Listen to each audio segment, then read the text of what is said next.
Supposed to be an American premium challenge, premium vehicle challenge, also known as sludge boxes, just like this. This thing is an almost exact copy of Pontiac Phoenix from 1978. And that's basically the car everyone else's created car is going to be tested against, and of course tested against each other to figure out which is the winner. And well, winner as in which is the best in this category, and there's going to be a separate category, like separate from everything when it comes to looks. I will also judge and evaluate looks a lot.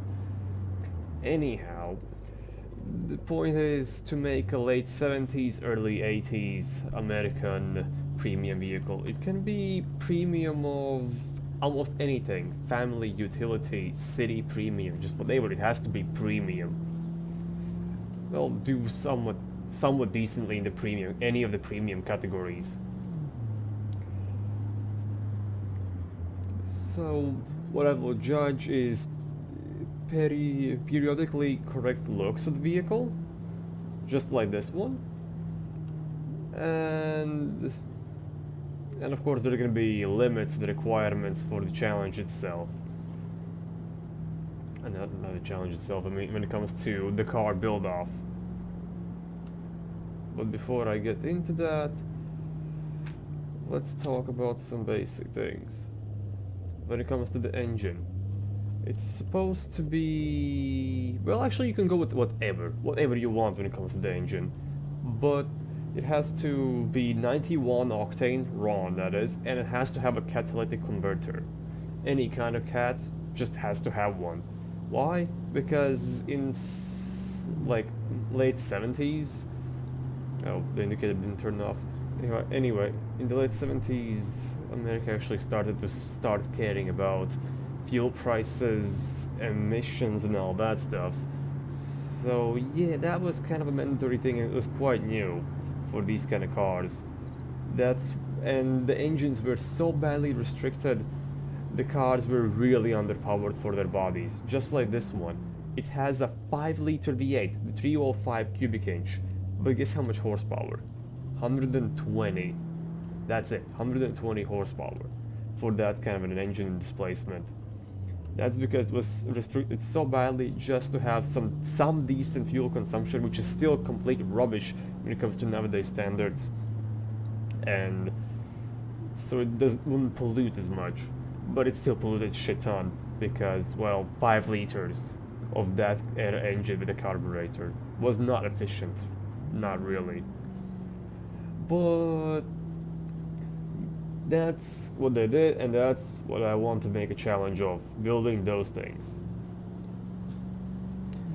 Build whatever you want. You don't have to make a copy of a car, not really. I just have built this to have it have everything else compared to. Automatic transmission is not mandatory, but it was kind of a thing at a day for a premium vehicle. Like, this thing has 3-speed automatic. It's bad. It is really bad. The brakes are really bad as well, and the suspension is just wobbly. I mean, it works for what it is intended to. Look if I brake, how much the car shifts forward. And accelerate, brake, accelerate, brake. But that's basically how it works. Just terrible suspension, but it's tuned for comfort, so it kinda works. Kinda. Still pretty bad. So, the engine. For the engine you can use completely whatever you want. Of course it has to be 91 octane and catalytic converter. It has to have one. Everything else, do whatever you want. Engine sizes, engine types, no restrictions at all. But the restrictions are on production units. On the engine they should be below 50, and engineering time below 36. Yeah, these things were made quick. So, the car specs overall, like drivability, even if it's supposed to be a bad vehicle, drivability should be above 30. or around this. You can have, okay, you can have below. You can, like, all the stats, you can have below it. But it's not recommended. It's not gonna look good in overall scores. Comfort should be around 30. It's supposed to be a prestige card, so it should have some comfort at least. And the vehicle production units. Below 100. Like 100 is the maximum. That's actually quite a lot. And engineering time 36. Yeah, 3 years maximum again. Why? Because this exact card was like drawn and put in production. The first model was made in just a year in real life, the Pontiac Phoenix. So I'm giving you 3 years. Well, not real life years, you know, but whatever. And the in-game price for this is 14,700. You can have more expensive or less expensive vehicles, it doesn't even matter. But it's gonna affect. If you make a better vehicle which is cheaper, it's gonna just outcompete this completely. Oh god, open diff. If you make it a more expensive car, which is also better, it can do, well, I mean, just depends on the market, obviously. But that's not a bad thing either. What would be a bad thing if the car performs worse and is more expensive? Now that would be bad. And what I'm going to test, no 0 to 60s, no track times. These are sludge boxes, they're not made for that. Oh my god, this thing does not want to grip at all. I'm gonna test how well the car feels when it comes to driving in city, driving downhill, uphill, how well, not exactly the acceleration, but how well you can start driving, how easy it is, because it's not actually easy with this. It has so much low-end torque that it's kind of hard to even not spin the wheels. I mean, you can still do that, as you can see. Oh, shit. But that also is a factor. Just how well it drives. What else? Well, suspension. The suspension, it shouldn't really be a jelly suspension even for, how was this called? Premium luxury vehicles which are made for comfort and whatnot. No car should have jelly suspension. It's not a complete off-roader. It's not.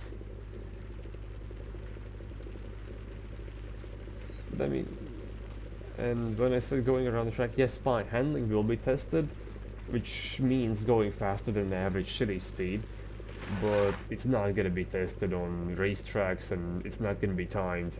It just really depends how well it performs. So yeah, I think that's actually it. I wonder if I can hoon with this thing a bit, even with the automatic.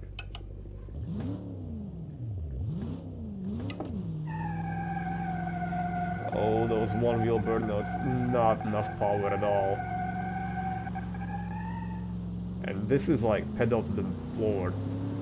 Look how slow it, and downhill, by the way. It's not fast.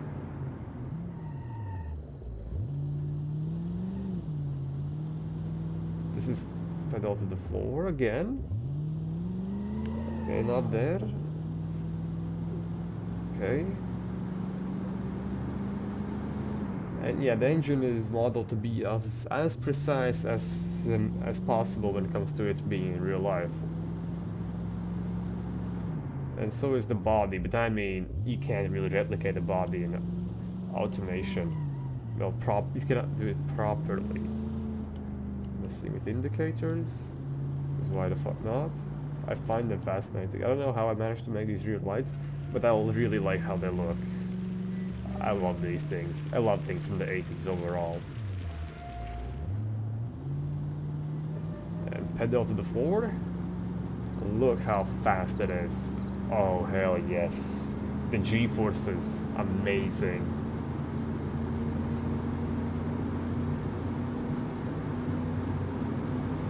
And obviously it's supposed to be okay on the highway when it comes to just basic steering.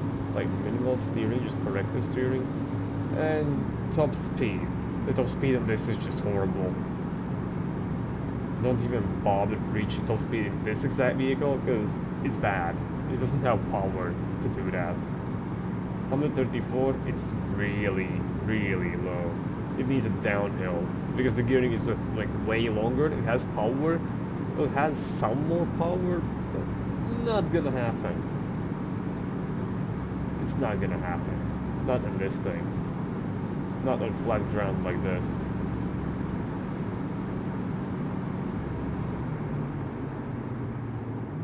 It's gonna take years. And yeah, it has only 3 speeds, so you cannot really ask for a lot more.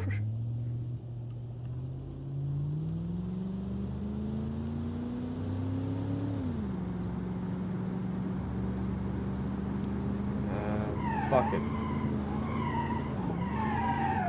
And it's gonna crash. No crashing yet. Can we do a donut?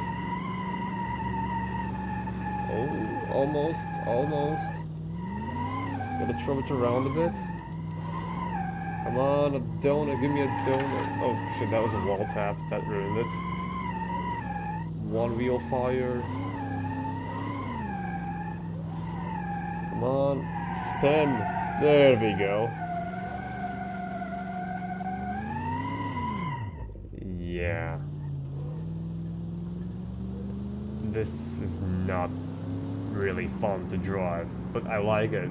It's maybe not okay. Fun is the wrong word. It's interesting to drive, and everything else. I forgot the English, but that's basically it.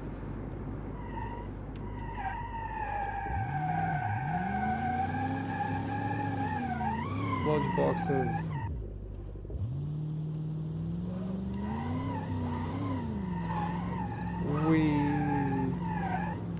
Crash.